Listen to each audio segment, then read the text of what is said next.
High School Common English 1, Unit 2. Choose one of your secret recipes that you would like to introduce and write a paragraph about it. Today, I'd like to share my secret recipe on how to make a delicious yet simple egg salad sandwich. First, prepare 3 boiled eggs. Next, mix the eggs with a fork.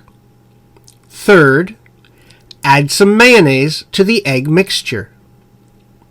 My secret is to add little bits of onions to the egg mixture. Now, spread the egg salad on a piece of toast, and it's ready for you to enjoy.